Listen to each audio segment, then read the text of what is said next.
some noodles around that chord progression from Dan Huff's new record. I want everybody to go out and get on Baked Alaska and get the Dan Huff record. Let me see if I got audio. Yeah, I should have audio. Do you guys have audio? Is that happening? Yeah? Just checking my studio settings here. Cool. Okay, good. So yeah, as I was saying, welcome Tuesday, you know, our little corner of the internet here. We've got some good stuff here in the clickbait title. I have now lowered myself to the depths of clickbaiting. Give me those likes and subscribes. So, you know, I recently posted a video with shout out to Chuck for the killer thumbnail. The Iron Man thumbnail was so funny. I got tickled when he sent it to me. It was about how to improve your speed. Now, as it always goes, everybody's real happy, having a good time, enjoying the video. And then there's always one guy that's like, oh, you should play with feeling, and why don't you play some chords? Blah. And it's like they totally missed the point of the video, which is great. I love those folks. I think my day would be super boring if it wasn't somebody that just couldn't understand or read. If those people didn't exist, it would be a very mundane existence where everything just was fine. So, you know, I thought a great clickbait title here was No Feel, You Don't Play with Feel. And then the other guy on the other side of the coin is going, your boomer chops suck. You know, you don't have enough technique. Where is it? Is it speed versus melody? The reality is, you know, you guys know that what I'm going to say. It's both. The reality is, it's both. There's those guys that can't play fast. We know those guys. And then they complain about it. There's also those guys that can really burn and they couldn't play a melody if it hit them in the face. Like they have no melodic sense. It's just a jackhammer of just playing, right? So how do you blend that? How do you get there? How do you get there where you've got that sensibility of like, man, this is a fat hook. Like this is a big melody that's just singable and memorable. And then also when you let it off the leash, how do you have those bursts of like, okay, sassy, fiery, all of those kind of adjectives that come into play. And how do you get that blend? And who did I listen to? Who are my guys? And I was just kind of noodling in and around the Dan Huff song because I love those. I love Dan. And to me, he is the archetype for this type of thing. There's like this special lineage of all my favorite players, right? There's like the Jeff Beck Overlord Supreme, right? Just a guy could do no wrong in my book. And then you have the next evolution of Jeff is in my mind, Steve Lukather. Like Steve Lukather was like up a notch. Like it's like he has that sensibility, that melodic sensibility, great hooks, great melody, but there's like another gear, right? Like the car has an extra gear. And then the evolution of that, the prodigal son, the prodigal child of that is Dan. Dan came in when Luke started like doing more touring stuff. So Dan came into LA and kind of stepped into that world. And let me tell y'all, Dan is a chops machine. Like he underplays it. And I love it. Dan, if you see this, I love how humble you are. Cause he's like, oh, I can't do that. And then proceeds to literally do it. Blending that sense of speed and melody is always great to me. It's one can't really exist without the other. And the video that I did, the Iron Man video, was just in an approach to try to get some. Let me take this off of Wi-Fi. I think that's going to make our connection a little bit better. Maybe that's what I'm getting. Okay, let's see if that helped. So Dan's sensibility, he was able to just have these burning hot licks, right? But it never was at the sacrifice of the song. And I want to talk about this. I want to show you some kind of things, but you can't really have one without the other. Like you can have guys that play melodically that never play fast, but even those guys at a moment are you going to give you something fiery. They're going to give you like, it's like I think of Clapton, like he's not a fast player, but even then it's it's like it's got that really fast lick. Like that's still quick. It's like there's still some fire in that Layla.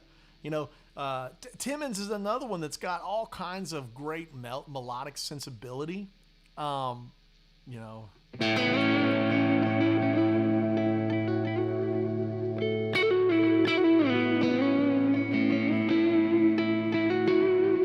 He's got all of that kind of stuff going on. Where's one of my favorites?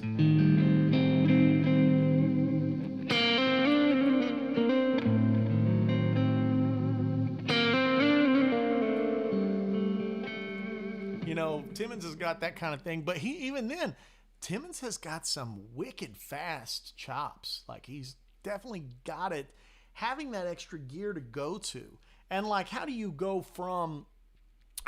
in, the process? Where is that moment in time that you're like, ooh, it's time to step it up a notch, I was trying to think, for me on my record, these kind of moments exist with a song like Believe, because Believe is a really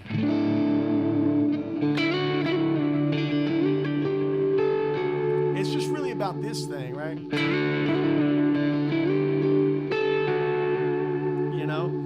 But then towards the end it fires up and gets going on all cylinders. There's tunes like Hardest Goodbye, where it's got this how do I play that? Yeah.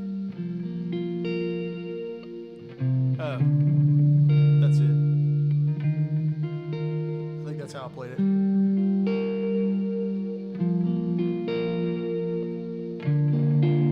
That's it.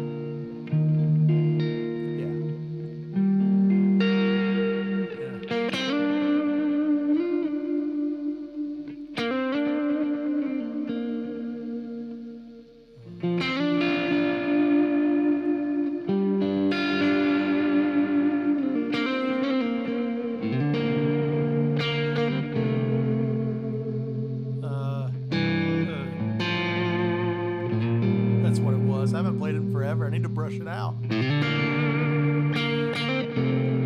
This song was on Truth and Lie.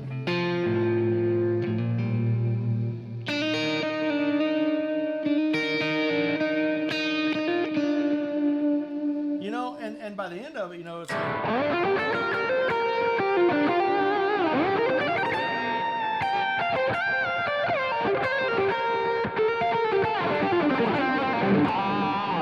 the end of it, it's kind of ripping, you know. It's doing its thing, and it's to me, it's like I kind of see a wedge in the way a solo works, right?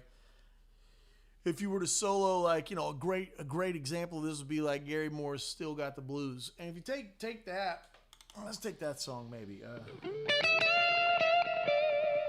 kind of a little more ripping.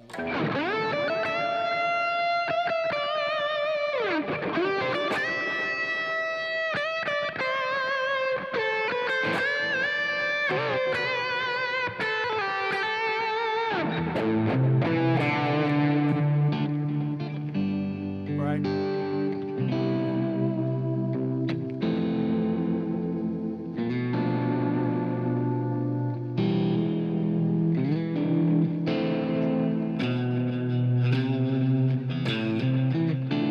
That thing's kind of got a slow burn to it, right? And by the end of the song, it just keeps growing and growing until he's just blistering. And it's like some just white hot licks across that A minor thing, right? So when you're trying to visualize this, I think this is this thing that maybe this is the whole point of the video. It's not an on or off switch. It's not a I'm choosing this thing or this thing. I think this thing grows into this thing. It's almost like a musical metamorphosis that you kind of visualize from a stylistic part, right? It's you know, if you're gonna kind of start maybe that song, right? You know, let's take a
that explosion, that volcanic kind of thing just keeps kind of like building and building. And I think if you only stay just in one lane of how you're playing, you're not ever like getting someone invested on if you can get out of it, if you can play your way out of it, or that risk, you know. It's like, where's that live without the net kind of feeling, you know? I love that. To me, I love that in playing. I love that in soloing, and I especially love it in an improvisational standpoint. So, you know, let's just take a look at some blocks here and some melodic ideas on how I when I'm thinking melodically, what's going through my mind, and then when I'm starting to burn, what starts going through my mind in that aspect, right? So when I'm thinking, yeah, Bobby's got some here. Maintaining melodic phrasing while shredding is difficult. Any tips on this? This is exactly where we're headed. So in a melodic sensibility, you need to never give up on your notes. This is something my Patreon guys will know that I talk about a lot, which is maintaining a melodic idea across one string. Is super important to me. Like that kind of thing. Yeah.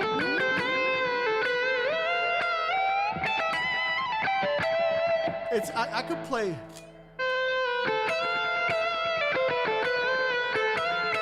But that's all of that striking of the note removes me from the melodic aspects. You know, this is like total Timmons, Huff, Lukather approach where you just kind of like that, just like, oh, it just starts to soar, right? And I'm not really thinking about playing in a box. So if we're taking the notes from C major or A minor, I'm looking at like grips of how the block chords are going to start connecting.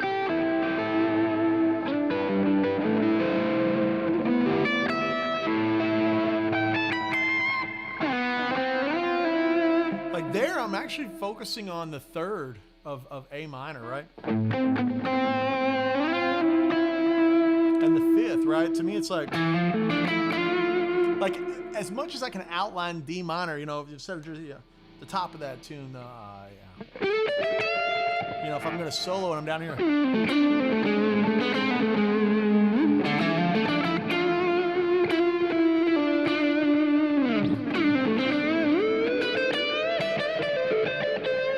right? So it's like I'm taking this octave idea and I'm gonna move that up into a new octave to get more tension, right?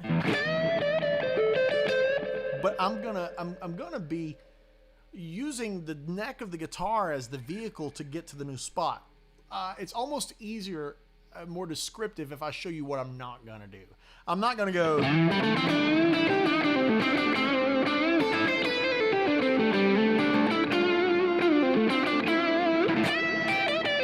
You see how jarring it was? That it was disjointed? It was like, this stuff sounded okay, but out of nowhere, I just like went up here. I didn't sell it to you. I'm going to quote one of my favorite players, is Sean Tubbs.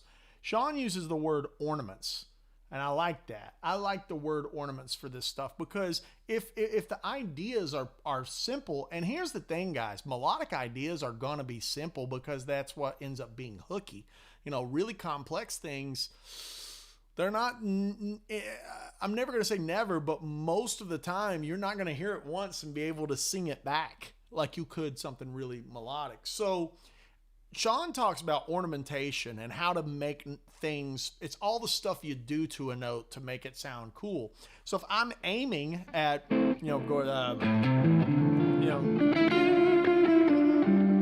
I'm still thinking about the chords around that, you know, D.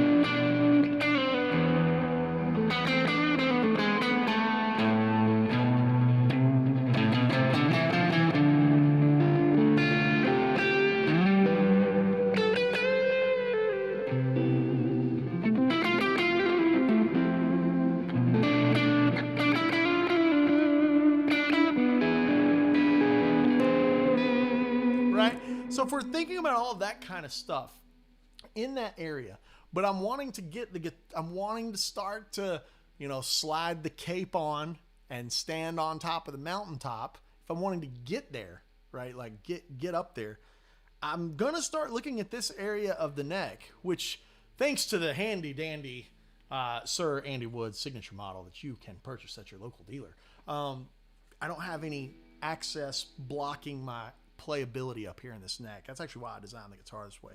So if I'm looking to get that cape blowing, that soaring, heroic type of melodic stuff, I want to be here. You know, maybe the gear on the lead tone is kicked up. You know, we're kind of really off to the races. So how do you get from point A to point B without it sounding like disjointed? I know you guys probably think about this when you're playing where you've got a good spot that you like to play in. And then you have to unplug the hand, and then you find the other spot that you like to play in.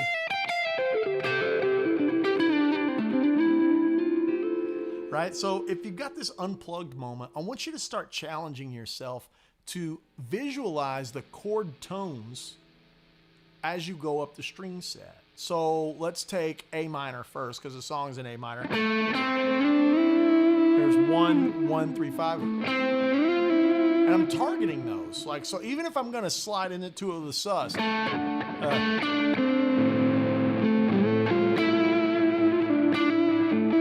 we got the 7th. So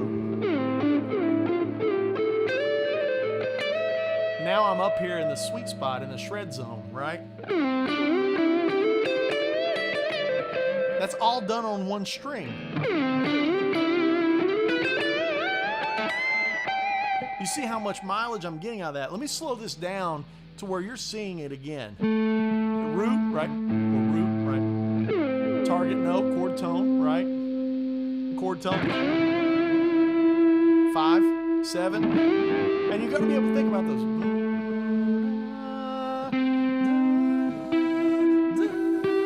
You got to have those in your ear before you start to play them, right?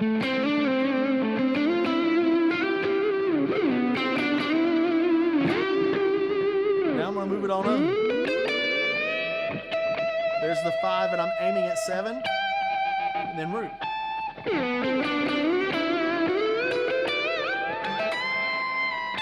And it gets real heroic when you start adding those ornaments to it, where, for instance, we're going to shift from the visualization aspects, and we're going to start about having the ornaments on the notes, right? So Sean, speak of the devil, and the devil appears, right? Sean, I'm going to owe you royalties after this episode because I'm talking about the ornament thing. So, like, if you're going to be playing in this spot right here, this is almost like the Skinner-ism. Like, it's like the, you know, the Freebird, that smell, all of that kind of stuff. It's right in there. It's all of that stuff. These types of licks and playing are going to suit themselves to speed playing, but they're not going to sound cool when you bring the tempo down of the melodic phrasing. However, you know, using Sean's word, ornamentation would be like if I'm targeting a couple of notes, maybe I want to go, maybe that's the line and the melody that I want to have, which is actually really simple. I'm thinking like 1, 3, 5. I'm going to get there by going 1, 2, 3, 4, 5. Right? So what's the ornaments that I'm going to lean into? I'm a Jeff Beck fan. I'm a Timmons fan. I'm a Lukather fan. I'm a Huff fan. I'm the offspring of all of them, except I'm not as good. So, like, I'm the disciple for the way that they play. And one of the things that they'll do is target a note and bend into the note. So you're coming into the target note. So if we've got... Right? So you see what I mean by targeting it? You got, you know, you've got maybe root, and it's going to go up to that 2.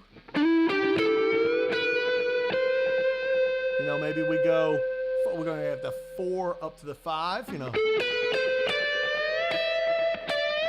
That tells me a story right there. And it's not a lot of complicated stuff.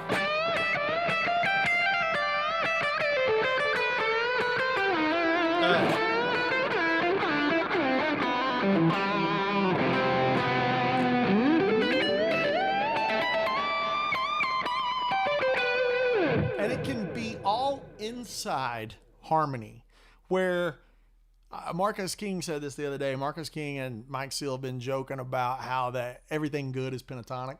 It's like everything good is pentatonic, right? So you can take these pentatonic situations.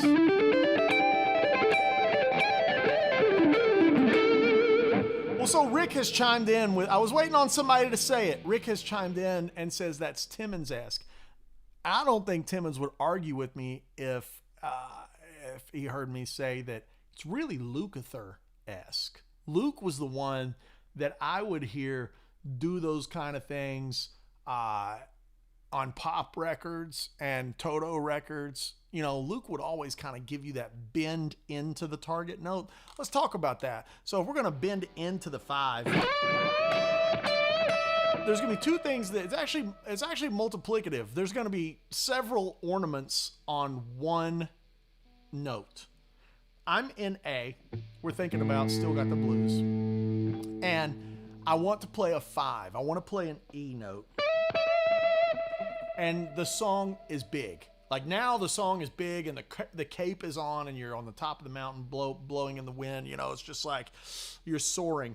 And you got to realize that playing a 5 by itself with no ornamentation. So if we got... And it's like, you know, it's rocking.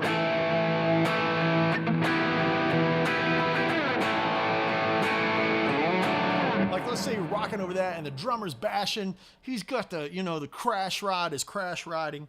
You can't just go into that 5 boring town. There's not enough there. So ornament number 1, bending into your target note. And this can move, right? But you're bending into it. Now, ornament number 2 is tied into the same thing. That's going to be sliding into the bend. So in one note, in one targeted note, this is what separates the guitar and puts us, you know, if the piano is the foundation and the guy that can play all the notes at the same time, the guitar is the guy that can say the notes the most interesting way, at least in my opinion. Electric guitar can say notes in just a really interesting way. So if you've got an E note and you're just focused on playing that one E, 3-step program, 3 steps to make E cool. Slide into the note that you're going to bend into the target note. Okay, one more time. Slide into the note that you're going to bend into the target note, right? Here's the target note. Or here. You know, if I just came in, there's just not enough gas on that. But if I went...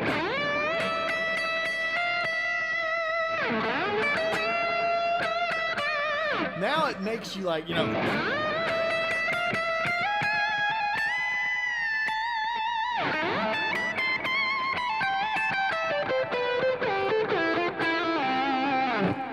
It's all of this stuff, this like sonic timbre. I think I saw Marvin jump in here. You guys need to follow Marvin, Danny, and they're great. They're the best.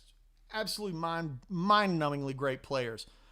But he's got some funny troll stuff that he does, and this is my chance to put on the troll hat. So now I'm going to be a troll. A lot of things at music school, when you're in music school, one of the things that when they grade, essentially, this is at least my take on this, when music schools like to grade, they want to grade you on things that are factual, okay? So like factual is that an E or is it not an E? Or is it 3 cents of flat of an E, right? Like that can be graded really easily, right? It's definitive. 16th notes can be factual or not factual. It's either a swung 16th or it's a 16th, or he's got a shitty kind of swing, but it's still a swung 16th, or it's a 16th. Yeah, it's like, these are factual. Here's the hot part right here. The hot take is music schools do not like to teach timbre. And music is harmony, rhythm, and timbre. They don't like to teach tone and timbre because it's so non-quantifiable. You can't, like, if somebody in the room loves the tone, then I get an A. If somebody in the room hates the tone, then I fail, right? You can't teach that. This is the stuff that makes the electric guitar so expressive, in my opinion. And I love playing mandolin. I love playing acoustic bluegrass and bluegrass guitar, but there is a bit of a ceiling on how far the dynamic range and sustain can go. Like a mandolin can't hold a note as long as an electric guitar. I can't bend the strings. The best I can do is kind of slide on a mandolin. I can't bend like I can on the electric guitar. I can't bend an acoustic guitar like the electric guitar because I play a dreadnought most of the time with 13s on it, because that's how Tony does it. By God, that's how I'm going to do it, right? So my bends are limited on my acoustic playing as well. But on electric guitar, if my target note is that 5 of A minor, if I've got that thing, I want to...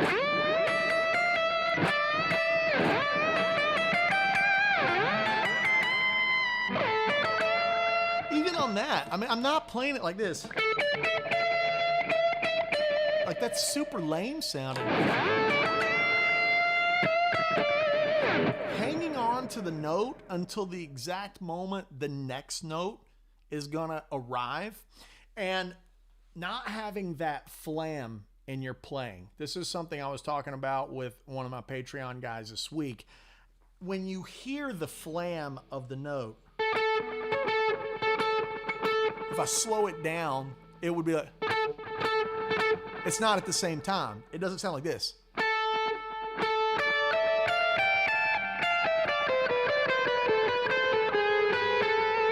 Like playing the note at the exact moment that the hand is supposed to hit it. Now we're starting to get into the shred side of things.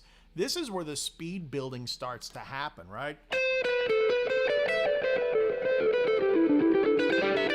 Let's get a little more dust.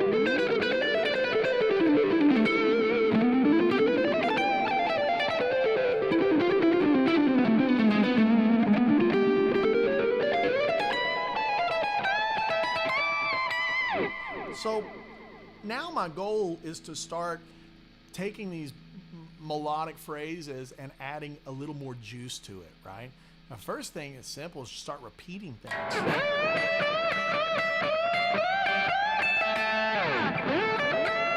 That sounds great over that 5 chord.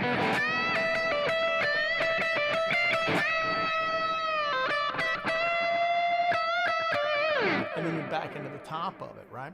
The next obvious thing is start adding some more notes, right?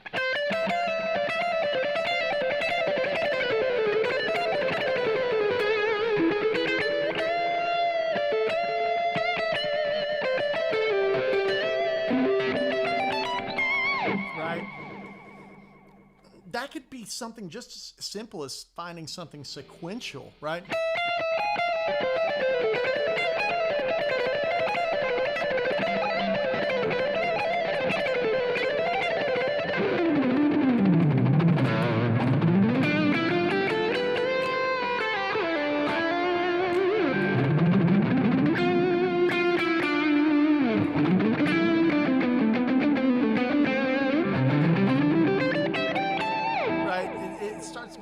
Finding little nuggets and little devices that you can use to build back into those target notes that are heavily melodic driven, right? It's like it's this, you know, this is where we're living. It's a 2-5-1, you know, this is jazz bow stuff, really, especially that it goes to a major 7, you know, and then we're gonna get a minor 2-5-1, right? It's the same, you know. So like when I'm coming back into that 4 chord, that 4 minor, you know, simple scale can deliver some nice stuff if you play it with enough attitude.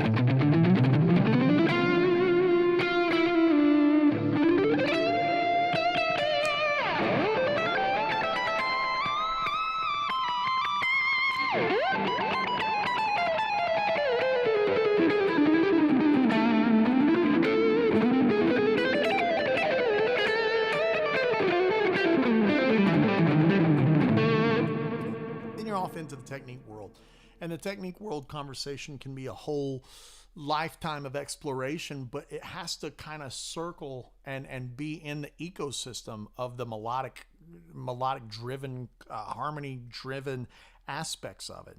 And it's almost like when you're in the zone, and there's so many great advanced players in the chat today. It's really great when you guys are in the zone. Like I'm looking at Sean and Danny and stuff. When you guys are in the zone mentally, it's almost like all of the information that you've learned in your life starts to kind of seep into nothingness, and you just start to just hear the line and how you want it to sound, and it just starts to happen. It's like almost like the choice, the option paralysis starts to turn it off. I think when any of us are having a bad gig, it's like those are like red lights, sirens and stuff that are just going off. It's like, hey man, play something cool, you know?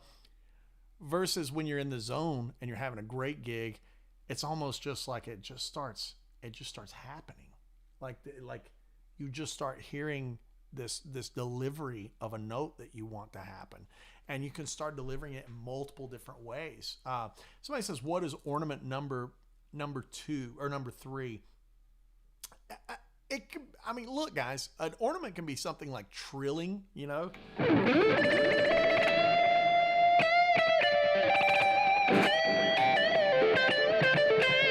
It could be slides. It could be a bend, you know. You can have all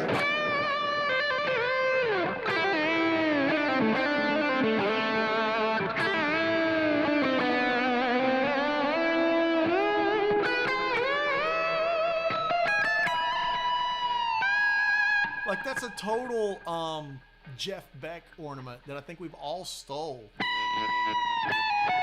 Yeah, I got the delay cranked. Hang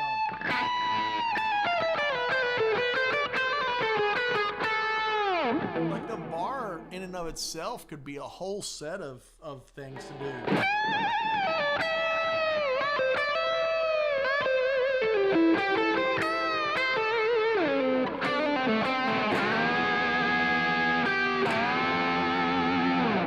The bar in and of itself can be like that, right? And then you are, in a sense, looking at the pick and the fingers, and it could be.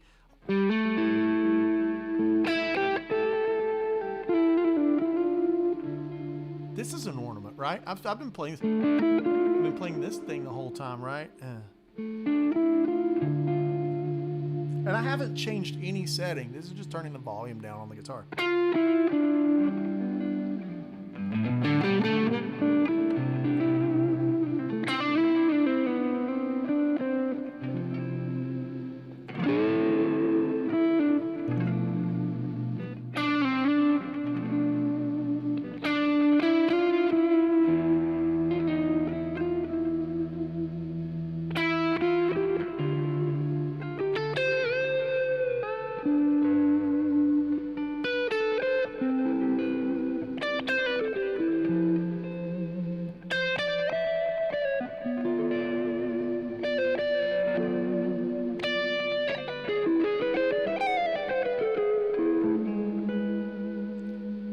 All of that stuff can go just as powerful because you're establishing a really low bass line in a solo, and then you're going to lift it on up through the ceiling, right? Oh, it looks like Alien 335 said, "Who could listen to this?" I don't know. Seems like he really hated his time in here in the shed. I wish I had a buzzer that I could just buzz people every time they started complaining. I'll tell you what, Alien 335, if you ever watch this, which I know you won't, I'm going to give you a free refund on the moments of life that I robbed from you. Right? And just rolling up the volume pedal can be the next ornament up. Oh, sorry.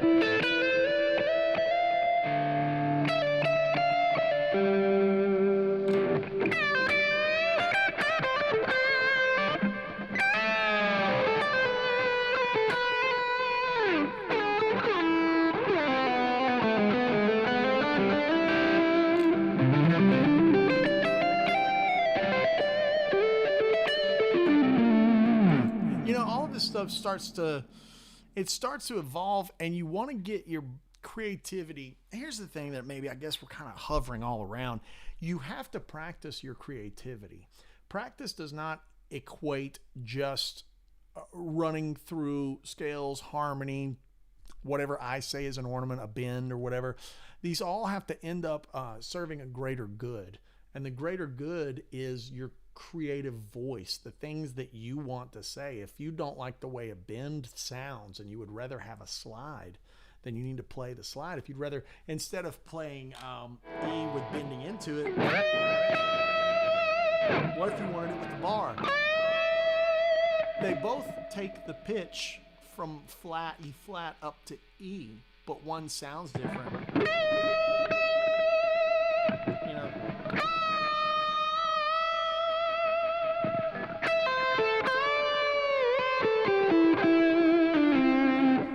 Notes that end up on different strings that are the same note, that's a great device. It sounds so different than going. Yeah. It sounds different than. It's just got a different timbre to it.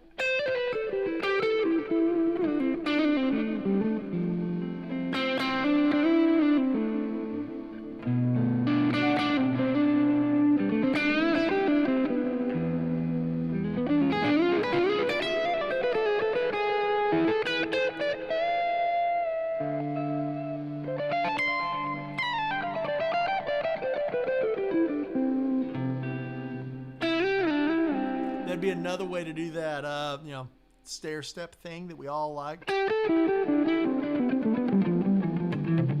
can do it with a, you know,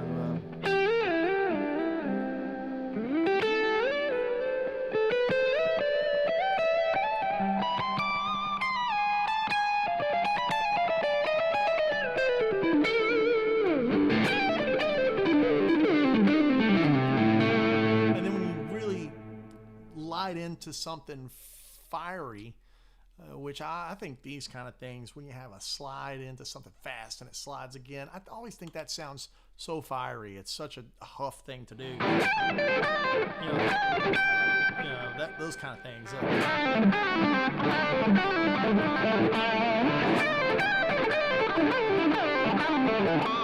Those kind of things just sound real sassy to me, and they have a different expression versus just going that'd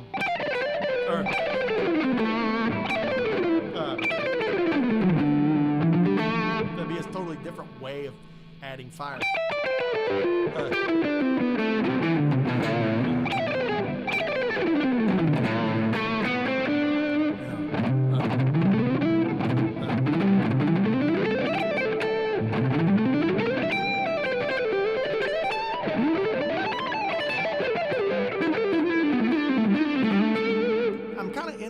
Where it's like you don't really start repeating the same kind of quality of notes over and over again. It's not just about going that starts to sound stock to me. It starts to sound really kind of not plain, but you know what I mean. It's like if I just played it like that.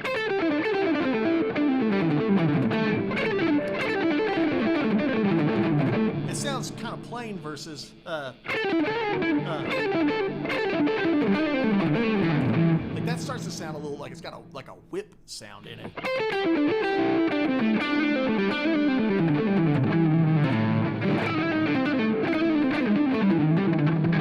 These kind of things too, where you start blending in, you know, little grace notes.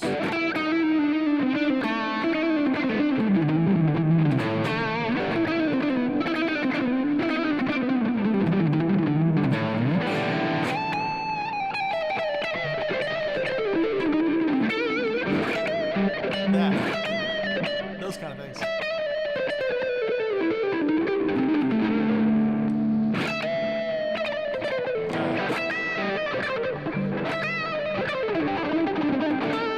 kind of thing, right? It's got a neat sound to it.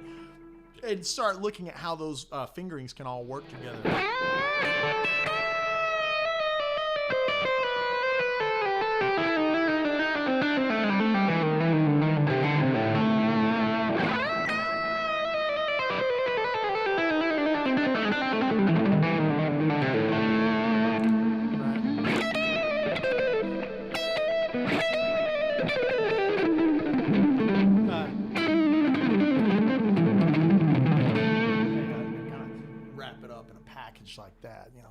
Um, yeah, let's hit some chat. Let's hit some questions, and it's a little Q&A time. Braxton says, what's the best method that you guys recommend to actually memorize the notes up and down the fretboard? I'm self-taught. Theory's minimal. After 10 years, I need to learn this. All right, this is for Braxton. Great question. I love it. Great question, caller. Thanks for dialing in to the Woodshed today. If you know how to tune the guitar, we've got E, A, D, G, B, and E. If we know how to tune the guitar, and my E is a little flat, if we know how to tune the guitar, then that means we only need one other tool to understand every fret on the guitar. That other tool is knowing that there's no note, there's not a single note that lives in between E and F or B and C, okay? Again, tool number one, can you tune the guitar? Do you know the names of the strings? Tool number two, there's no note between B and C and E and F. Okay, so now let me show you every note on the low E string, right? When we get to the two dots, everything starts over. So E, there's not a note that's gonna be between E and F, so E to F. Now this next note is gonna be double-sided. He's like a double agent. He's gonna be F sharp or G flat. That's a double agent, right? Because it's both of them. It's G flat and F sharp. Well, the next note is G because E, F, there's a note between, and G. Now there's going to be a note between G and A. So there's G and A, and so you're going to have G sharp or A flat. Now there's going to be a note between A and B. So A sharp or B flat, and B, okay? There's no note between B and C. That's the rule number two, right? Like no note between E and F, no note between B and C. So B straight to C, okay? Now C sharp or D flat, D sharp or E flat, and we've made it all the way up the neck of the guitar, right? E, F, we have a note between it, so we're going to skip that note. It's going to be G. We have a note between G and A, so we have, skip that one, that's A. So I have a note between A and B. There's B. No note between B and C, so it goes straight to C, right? Straight to C, no fret, right? And then a note between C and D, so D, and then a note between D and E. This happens across every string. So you have A, we have a note between A sharp and B flat, B to C, right? C sharp, D flat, D sharp, yeah. So then you start finding your target notes based on your chords, right? So you have E. Well, if I know where E is, and I've got the power chords, if I have E, then I immediately know if a whole step back is D, and a half step up is F. Now we got that Phrygian thing going.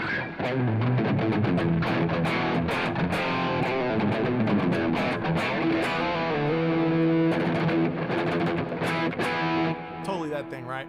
So if we have E and F, and I know where F is, well then G's right here. So I'm using all the notes as a target to get to everything else, right? You just start seeing it map out. The next thing that I would do, this is also like part 2 for Braxton, so you may have to watch this video twice, is as I play grips, I'm not going to focus on playing scales in one position, up and down, so much as I am going to focus on how it connects to the next root. Right? Sorry. And when you're on the G to B strings, it has that skip in the intervallic structure. So it's like 1, 2, 3, 5, 1, 2, 3, 5, and then 1, 2, 3, 5. Right. So that's it in 3 octaves, right?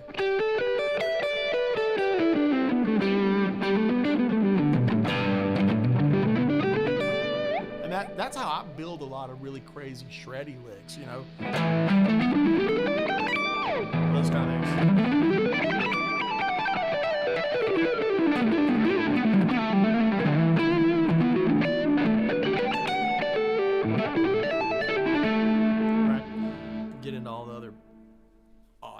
things that one can lead to, but I think that's a great place to start on learning all the notes of the fretboard, right? How do microtonal musicians remember all the fractions of notes? Do those notes have names? I mean, I think that microtonal playing is its own ecosystem.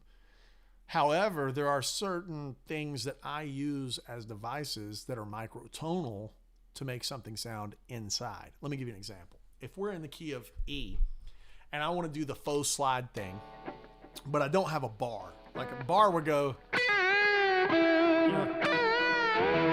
that bar becomes the way that I'm going to fake some slide players out, right? Remove the bar. And I want to play a slide lick. I'm going to use microtonal movement. I'm not going to play B flat. I'm going to play I'm going to play right up above B flat. About right there. And I'm going to bend that little bit of in between stuff to the B.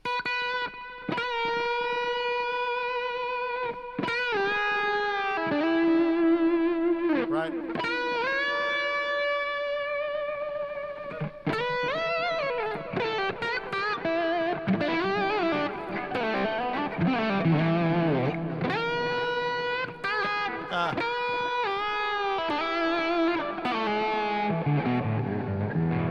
Like that can. Using that's how I would use microtonal type of things, right? Okay. So Russell says, just wait till you have to wrap your head around the flats and sharps. That's where intervallic playing comes into the game for me. So this is for Russell. This is where I just start seeing things as roots. 1, 2, 3, 4, 5, 6, 7, 1, 3, 5. That's because at that point I don't care if it's in E flat or A flat or whatever. It doesn't matter because I'm seeing things as a root thing, right? Like if I want an A flat pentatonic fiery, I don't really have to think about it. I know it's 1 minor 3 4 5 7. It's like if I want that in C,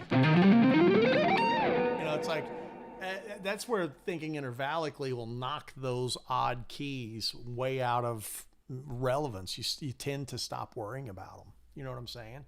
Does that make sense to you guys, or does it feel like you're just getting pummeled? I know I'm kind of moving fast. We've had a busy couple of days. I know Chuck's been getting punished, and I've been getting punished, and it's been trying to learn a lot of different things all at the same time. Got shows coming up and tours and Woodsheds happening. Questions about picks. Let me give you the 3 main picks that I use. David, my favorite pick is the blue chip like that.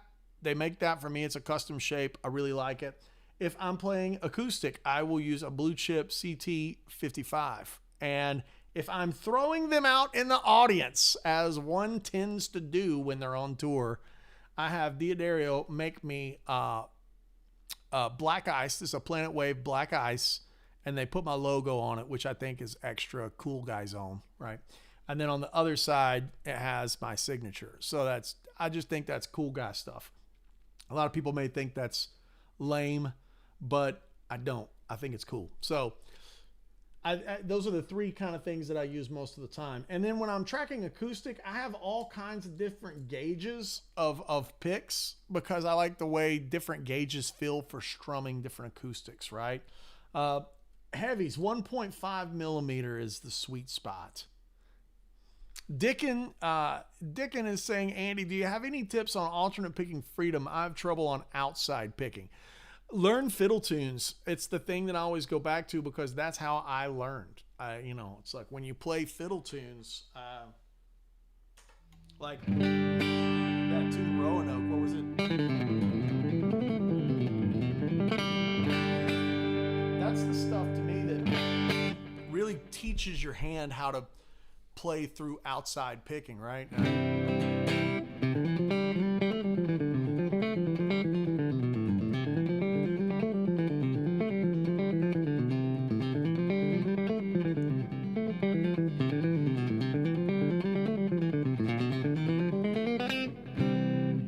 All of those kind of things that they're just little things you can learn, just little songs.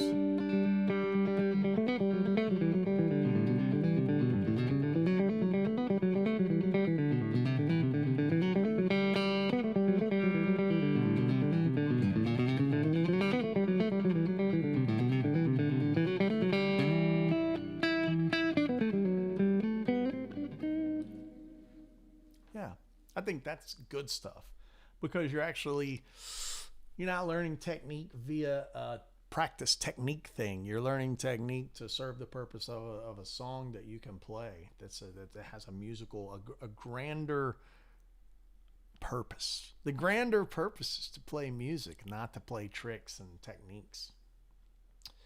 Okay, talking about the Woodshed guitar experience. Yes, I'm wearing my own merch. That's the world we live in these days. If I'm going to pay to have merch and I've got an extra one laying around and I want to put on a hoodie, I'll put on my own hoodie, So, talking about the Woodshed, Traction Controller says, are you going to live stream any from the Woodshed? So here's the thing. We've debated about this. What does that look like?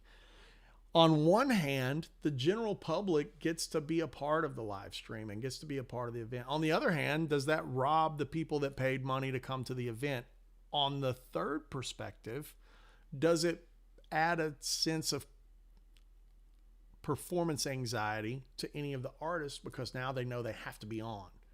There's a magic to the event, in my opinion, where it feels like our own private little island of the world where we can all just not worry about a cell phone being in our face or a camera or a chat room and stuff like this. You don't have the armchair quarterbacks of the world chiming in and say, who could listen to this?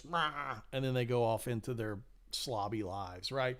I think that's a big reason I always go, I don't know if we're going to live stream it or not. We can record it and release it later. It's just, there's a sense of ethics involved with that I personally debate with on what makes the event magic. What makes an event like this worth the price point? Yeah, it's $3,000. But for $3,000, let me itemize what it is. For $3,000, you get Thursday, Friday, Saturday, going home on Sunday, right? You arrive on Thursday, you go home on Sunday. For $3,000, you get 3 concerts, a concert every night. For $3,000, all of your food's covered, all of your lodging's covered, all of the lessons with the guest artists. And the guest artists this year are unreal. It's Paul Gilbert, Dan Huff, Trey Hensley, Mark Letary.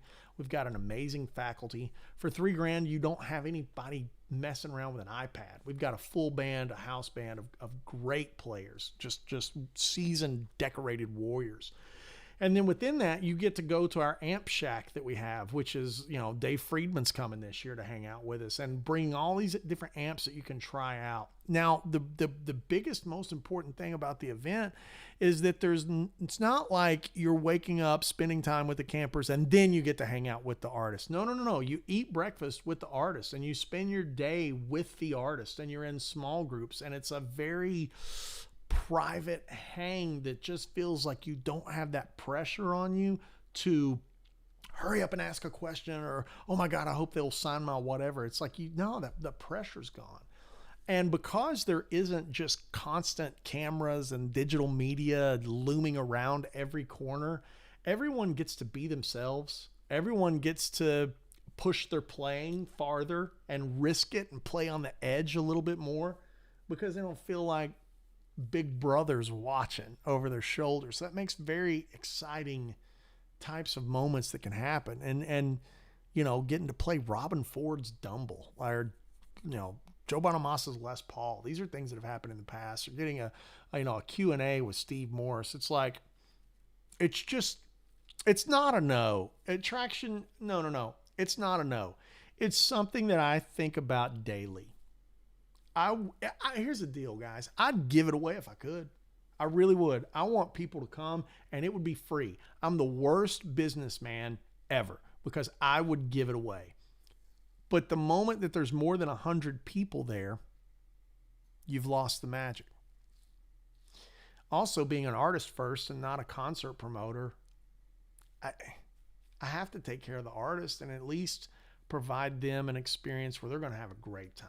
It's not just about cutting someone a check. Yes, of course I'm going to pay everybody, but I want to create an environment where people can come and hang, and the players want to come back, and the players want to do the event because it's just a good environment, And I really, he says you sound old. Social media is great.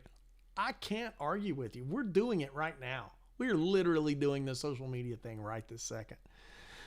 It's not that it's bad. It's just that it puts a sense of performance pressure on it, and it changes the optic of what it feels like for the attendees and the performers. And everything is so out there and so freely consumed. It's warped what a great experience, what a great live experience can be, right? At least in my mind. It's like, I want people, if they want to record, you guys know this that have been to Woodshed Arcade, and some of you guys have been there. Guys will put up a phone camera and record the lessons so that they can go back home and watch them and stuff. And that's great. But I always encourage everybody to bring a stand and record it, but don't live the event through the lens. Like you don't get to drop that bad boy down and be in the room with us.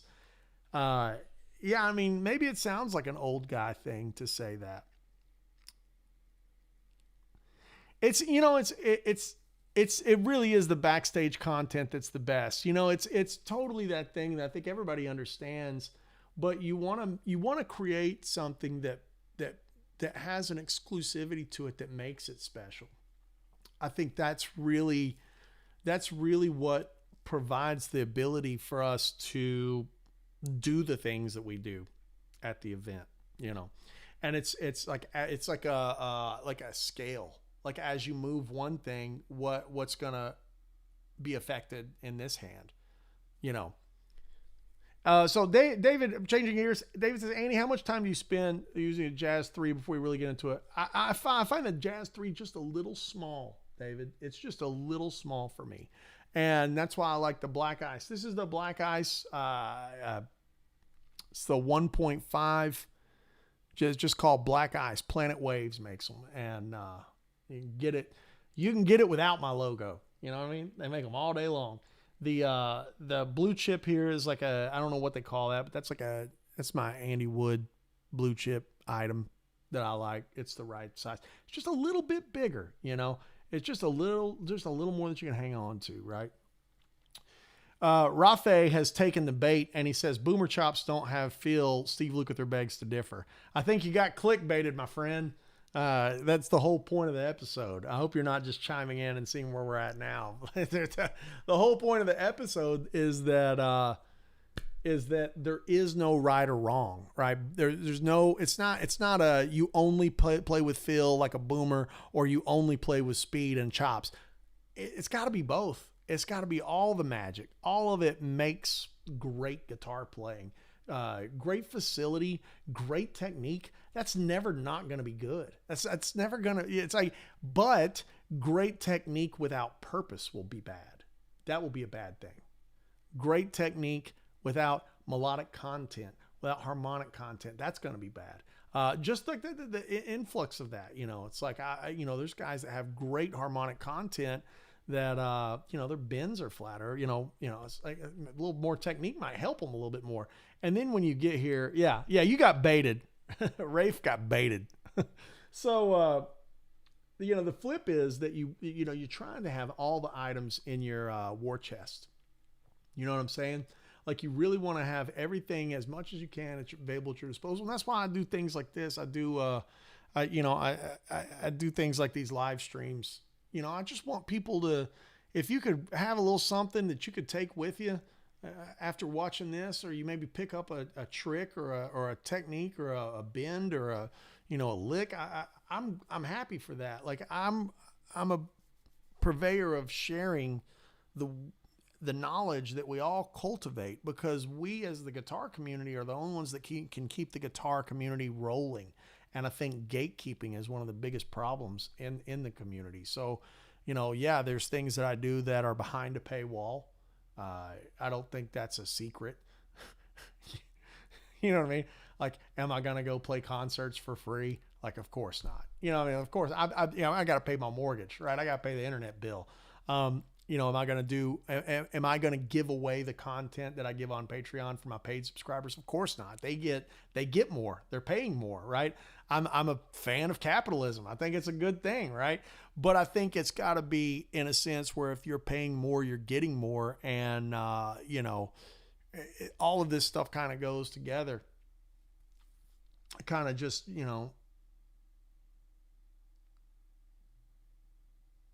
it's all about context. Don't be shredding in a slow blues song. Traction controller. I love it. He's saying don't be shredding in a slow blues song. Yet we've been talking about Still Got the Blues all day. And by the end of that live solo, Gary Moore is just absolutely shredding his teeth off. It doesn't overdo the rest. It's about being tasteful. Yeah, I think all of that stuff is it's all what we're talking about. Somebody says if they had, the extra dough to go, they would. And that's something that we've been doing is now, as a young business, Woodshed, Woodshed event's only been around for 5 years. And one of the things we've started doing now is offering a payment process. If you want to sign up in January, you can have the whole year to pay it off. You just have it paid off by the time the event rolls around, We want it to be accessible as accessible as we can while maintaining what makes the event special, and that's it, right? Alvin says, I immediately picked up a transition. The neck needs to be smoother. Yeah, it's all that stuff. Yeah. Do you prefer, David is back again with another great question. Do you prefer the halo or the timeline? Let me say this. The timeline can do more stuff. I don't require all of the things that it can do, right? Like MIDI clock and all of these items. It's big and the menu system is a little outdated now. Halo is just what I do that can do the sound that I want and in a small box. I think both are the answer. It just depends on what you need. Donald is saying, when is the event? It's this year. The event is September 11th through 14th.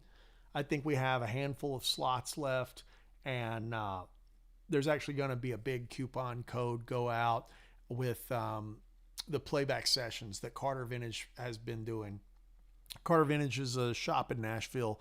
It's a really great shop. And those guys been filming some content with artists for years. They had me come in and do an interview, and it was a blast. Spencer's great. He's the head of the Sonora stuff. That's a great program. And so when he airs that, it's going to hit the email list with a big coupon code for the last couple of slots. So, do you use the fractal pedal on your Halo? Yeah. I use the fractal expression pedal, and I really love the fractal expression pedal because it's notched. So yeah, Eric, there's always next year, man. It's one of those things. Again, it's like I'm proud that we got a payment installment thing set up to where it's not just a chunk of money. It's like, you can do $50 a month and you get there. You know what I'm saying? It's that kind of thing. And again, it's like, I have to stress this. I'm a kind of horrible businessman. If it was up to me, everything would be free, But we can't do that because the things that it takes for us to do the event, electricity, a PA, a stage, a house band, it's like feeding people, catering, lodging, all these things, they all take money. So it's either you can yell at the cloud and be mad at the world, or you can just be like, hey, it just has to be what it has to be to do it, right? It's like just right now, it's like I have to pay the electricity bill to play electric guitar, Andrew Clemens says good stuff ain't cheap. I mean, it's, it is that kind of thing, right? It's like, there's a saying that Uncle Ben has that I really like. Ben Eller, he's always working with me. I love that guy. And Uncle Ben, he always says, buy nice or buy twice. And I've found that to be so true. It's like when you go and you just shortchange yourself a little bit to get it now, to hurry up, and the impatience kicks in, and you regret not just saving a little bit more and getting that nicer item. I'll tell you a really fun story. This is where we'll leave the episode today in the hang. You see this diesel back here? This diesel is really synonymous with me. It's a really important amplifier to me. In 2000, it's probably 2008, 2007, I really made the decision that I wanted to chase being a professional guitar player. I'd played my whole life, and I'd been lucky to play quote unquote professionally since I was 17. I worked in theaters and played, guitar in bands at theaters and, Dixie Stampede and those kind of Dollywood type of things. And when I really made the commitment to be a professional guitar player, I grew up broke, guys. I didn't have any money growing up. My dad was a cop. My mom worked a front office job. Like, we didn't have any money, and not like crazy money. And obviously a diesel Herbert, that amp was $4,400 in 2008. I thought it was the most money in the world ever. And I had a car, and I'd paid off the car, and I'd got through college and I'd paid off the car completely. And when I made the decision to be a professional guitar player, and I was really going to lock in and do it and tour and put in the time and, give it my all, I had no idea that my career would take me where it has now. It's unbelievable. And this amp is a big symbol for me, because I took out a loan against my car. I didn't have a single dollar. And I went to Bank of America and I said, I want to refinance my car. And they said, I said, I want to buy an amplifier, a cabinet, and 2 guitars. And I refinanced my car, and I bought 2 Tom Andersons and that diesel Herbert half-stack.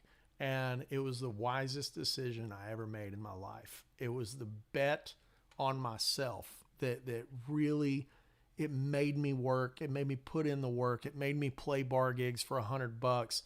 And all of that led to the biggest gigs of my life, playing halftime show at the Dallas Cowboys Stadium, playing the ACM Awards, working with Christina Aguilera, playing with Jelly Roll, playing with all the people that, obviously the Rascal Flatts guys, like family. Those guys are, they're like family to me. All the different gigs that I've ever done, and working with guys like Timmons and Eric Johnson and Steve Morse, and all the things that you guys have seen happen over the past couple of years have been just mind-bogglingly great for me. Signature gear and stuff. It's all because of that. I took the risk, and so I hope that comes across as an inspirational thing and not a bragging thing. It's not meant to be that. It's meant to be something that's like, money's hard to come by. And when I was a kid, man, we didn't have any money. This is me and my cousin and my granddad. I was a little kid, and I keep it on my desk to just kind of keep the ego in check, keep myself reminded that things are hard to come by. And this whole career didn't just like come out of nowhere.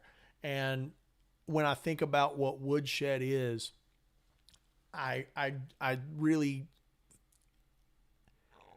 don't price it more than that amplifier. Like, that's something that means a lot to me. That amp was $4,400. The Woodshed is $3,000. And I know if I bet on myself enough for that, then that's $1,500 more than the Woodshed. So I know that sounds like the most hogwash bullshit you've ever heard. It's not meant to. It's how I like to do business. I like to do business with a perspective of where I came from and what it took for me to do it and to make a career in this crazy industry.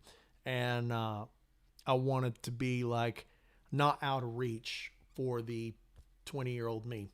Like, if I could go back in time and I could take Woodshed back in time, would it be financially out of reach? Yes, but I could take out a loan from Bank of America against my car and go to it. So it's like there's some serendipitous type of philosophies that go into that. And it's hard to make ends meet on the event because we do it. We go overboard.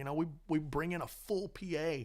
It's front of house guys that work for Dream Theater and front of house guys that work with some of the biggest names in the industry. And it's like, these are guys running sound for you.